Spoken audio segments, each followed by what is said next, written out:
সরকারের নৃশংসভাবে খুন হয়েছে। আমাদের মুখ্যমন্ত্রী মমতা বন্দ্যোপাধ্যায় পুলিশের হাইয়েস্ট লেভেলকে বলেছে যে এনকোয়ারি করে যে দোষী যেই হোক তাকে অ্যারেস্ট করতে হবে এবং দৃষ্টান্তমূলক শাস্তি অর্থাৎ ম্যাজিস্ট্রেটের খুনের সাজা হয় সে সাজা এবং এখানে কারো কোনো রকম ভাবে কেন পুলিশ গাফিলতি না করে সেটা স্পষ্ট করে দিয়েছে। আমি এসছি পরিবারের সাথে দেখা করেছি,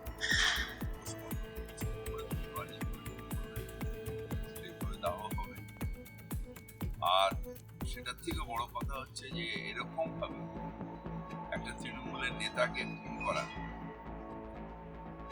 এটা আমরা সহ্য করি। সে সাব শুটার হোক, তার পেছনে কে থাকুক, পুরোটা বার করতে হবে এবং যে করে থাকবে তার যেন সাজা হয়, দৃষ্টান্তমূলক সাজা হয়। সিকিউরিটি তুলে নেওয়া হয়েছিল, সিকিউরিটি এটা আমরা জানতাম না, মমতা ব্যানার্জিও জানতাম কেন সিকিউরিটি তোলালো, কবে তোলা হয়েছিল সেটা আমরা জানি না। কিন্তু তার থেকেও যেটা বড় জিনিস হচ্ছে যে ওনার পেছনে যে প্ল্যানিংটা কে করেছে। হঠাৎ একটা ছেলে যার সবসময় হাসে, মানে মিষ্টি ভাষী ছেলে, কোনো শত্রু নেই, তাকে হঠাৎ করে খুন করে গেল। দুলাল সরকার এমন একজন ব্যক্তি যার জনপ্রিয়তা এতটাই যে রাজনৈতিক মহল তার বাইরেও তার একটা আছে, লোকের এতে পরোপকারী দৌড়ে যায় সব। সেক্ষেত্রে যদি মার্ডার হয়ে যায় তাহলে তখন সাধারণ পাবলিকের কি অবস্থা? সাধারণ পাবলিকের থেকে বড় কথা হলো এটা একটা বড় কনস্পিরেসি এবং যেই এর পেছনে থাকুক তাকে অ্যারেস্ট করতে হবে। শুধু অ্যারেস্ট নয়, ইনভেস্টিগেশন করে যাতে সাজা হয়, এটা বড় কনস্পিরেসি বলছেন, এটা সাজা করতে হবে।